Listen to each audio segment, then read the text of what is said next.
This is try 2 of my TED Talk. If you want, some of the stuff in this talk is included in a tool set at the end. You can download them. My ask, watch this talk. Where do you get bored? Where is there too much? Where is there too little? And what do you think of the closing? This story starts 2 years ago when AI took my job. I just launched a new pitch course, and as part of the promotion for the course, I was offering personalized pitch reviews. This is something I love to do. First there was 1 a day, then 2 a day, then a few more. At a certain point in time, it just became overwhelming. I was talking to some colleagues about ways to outsource the reviewing process. One of my colleagues suggested I use ChatGPT. And I said, no way.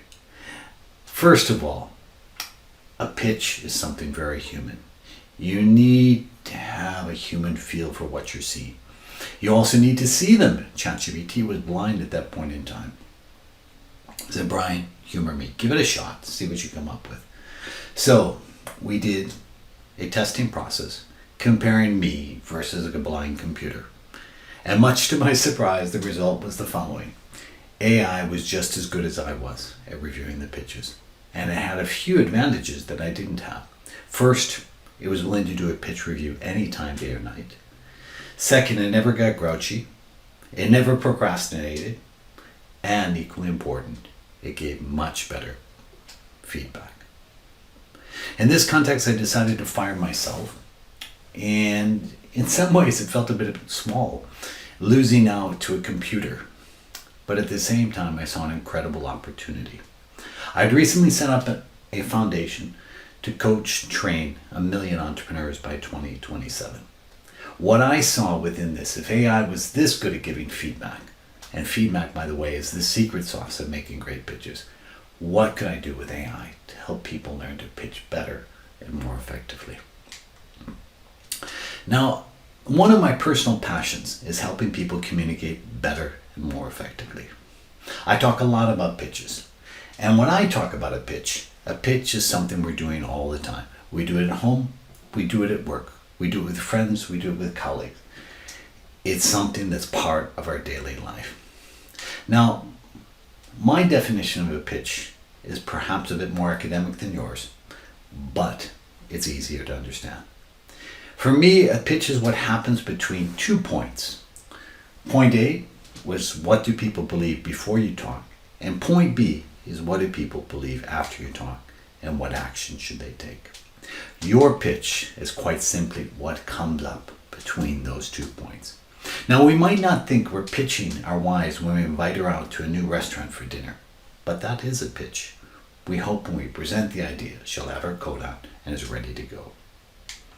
I also do work analyzing what you would traditionally think of as a pitch, which is pitches for startups.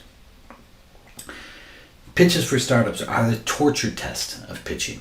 They're short, they need to be effective, they need to be convincing, because you're asking people to do something they don't really want to do a lot of the times, is give up money for an idea. I spent some time analyzing these types of pitches and found that a staggering 40% failed. By fail, I don't mean that you just got a no, but they got a no because the investor couldn't understand what the pitch was about. What it means, too often, we're too confusing, our core message gets lost, and we fail to communicate the essential aspects. Now, what happens is every pitch or every idea starts here, low in complexity, early in terms of time and effort. As we work on our ideas, we might pull out PowerPoint or Keynote, and our ideas get a little bit more complex. And at a certain point in time, we add a few ideas, insights, facts, and we might pull it all together. And just as it's getting a little bit simpler, you start to make a presentation. Now, what happens is very seldom we get simpler from there. And what we end up with is Frankenstein pitches, buzzword blizzards, AI sleepers, things that people can't possibly understand. Perhaps that's why 40% of pitches fail to communicate enough for a person to make a decision. Now, it doesn't bother me when somebody fails at a pitch if they don't work. But one of the things I do is I work running accelerated programs in large events where motivated people that are willing to work hard and have put in the time and the effort to make a pitch, are unable to do it. A typical participant in one of these events might be somebody like Harry. Harry's passionate about the guitar. He's developed a scientifically proven method to improve the way people can learn to play the guitar faster and easier. But when Harry tells you about it, you might not understand. Harry talks about guitar science, an advanced guitar pedagogical tool leveraging cutting-edge real-time auditory processing algorithms to analyze frequency waveforms and harmonic resonance. It utilizes a sophisticated AI-driven feedback loop system that interfaces seamlessly with mobile computational platforms. It's great, it works, but nobody understands. Where Harry is in the clarity gap. He's worked hard, he's put in more buzzwords, he's put in more content there than anybody really needs to know, and nobody understands what he's talking about. He needs to close that gap because great pitches live in the zone of low complexity. Imagine for just a second, I can tell you how to make pitches fast and easy in minutes. Pitches that nobody will look at you and say, look, I don't get it. No endless questioning. You'll go from a 40% fail rate down to a 5% fail rate. How can you do that? Well, the easiest and fastest way to do it is do things step by step and add AI into the process. The recipe is quite simple. It's about clarity before creation and getting there fast with AI. When my son was growing up, I must have used this expression, first pants, then shoes, 1,000 times. He always wanted to test different ways that we might be doing things. Just like there are things that you have to do in a certain order. When you want to make a great pitch, you have to do things in order. You need to get your story right and then work on delivering your message. What I can do is I can make you a promise here and now that if you're willing to do the work and willing to do the work in order, you will never, ever make a bad pitch again. The way that you do that is you go through the complexity process. You close off the complexity gap and you put in the time and energy to get something simple, and then you start working on your slides. I work with thousands of companies making pitches. Making a pitch can be hard work. My rule of thumb before AI is the shorter the pitch was, the harder it was to make. A 2-hour pitch might take you a day. A 20-minute pitch, a good 20-minute pitch would take you 2 days, and a powerful 3 to 5 minute pitch somewhere around a week.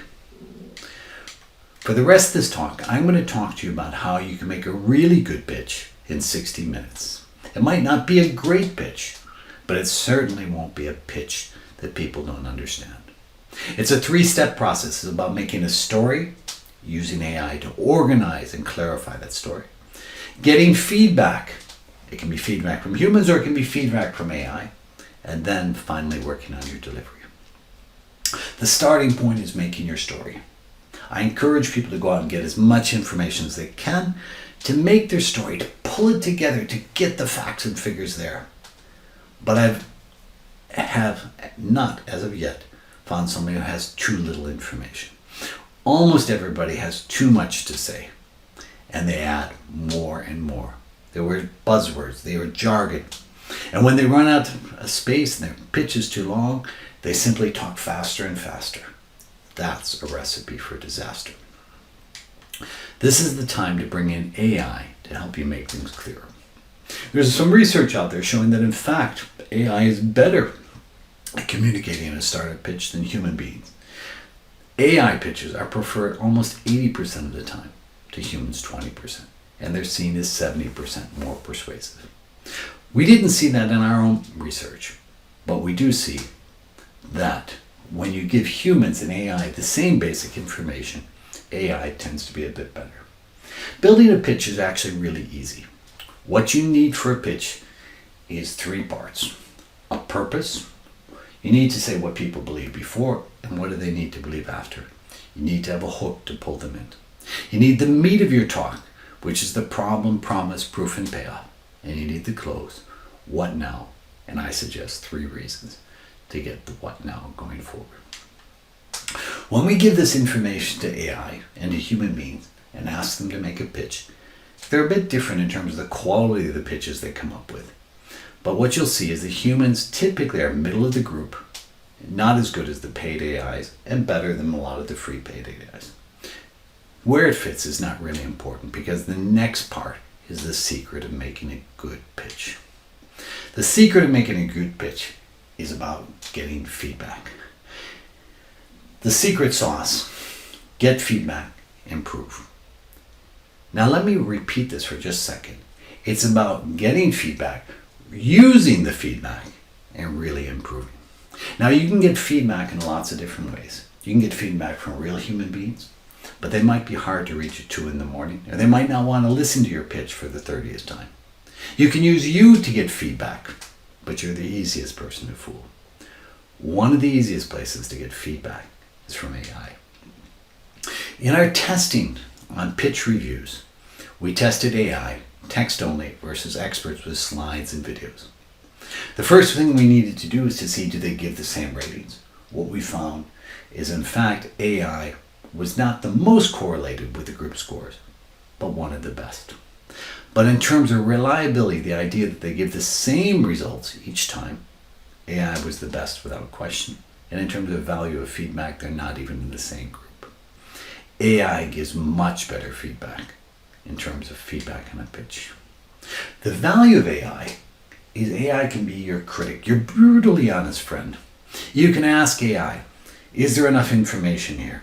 Is this unclear? Tell me, was there BS in my talk? And it'll tell you there was BS in your talk. What you can think of as AI is your brutally honest friend. Not scared to say anything. Your only job is to actually ask for the feedback. The last part of the pitching process is working on your delivery. If you're a startup, you probably want to make a pitch deck. If you're at work, you probably want to make an email. If with your wife, it might be a text or a phone call. What's important is you have your message clear before you work on your delivery. And I know you're sitting there saying, oh my God, I've spent all this time developing my story and feedback and things like that. I need to spend time on my pitch deck. We've timed how long it takes to make a pitch deck using AI tools like Gamma. You can make a good pitch deck in less than a minute if the outline is good. In fact, 47 seconds is how long it took us for one of our clients. This is not 47 minutes, this is 47 seconds. This means if you take your 20 minutes, you've got 90 minutes left to practice. Practice makes perfect. But practice is not just reading your slides. Practice is about deliberate practice, recording what you do, listening to what you do, and improving it step by step. A question you might ask is, does this process work? Typically where we end it is with one revision round, we will end up with a pitch which is in the 70th percentile. If we do extra reworks, we can typically get a pitch up to the 90th percentile. 70%, nobody will misunderstood. 90%, you're in the top 10%. This is great, but nobody wants to be in the 90th percentile. The companies that get investments are in the 99th percentile. To get there, you need to put in the human work, and you need to work on making your ideas simple. You need to work on it again and again and again.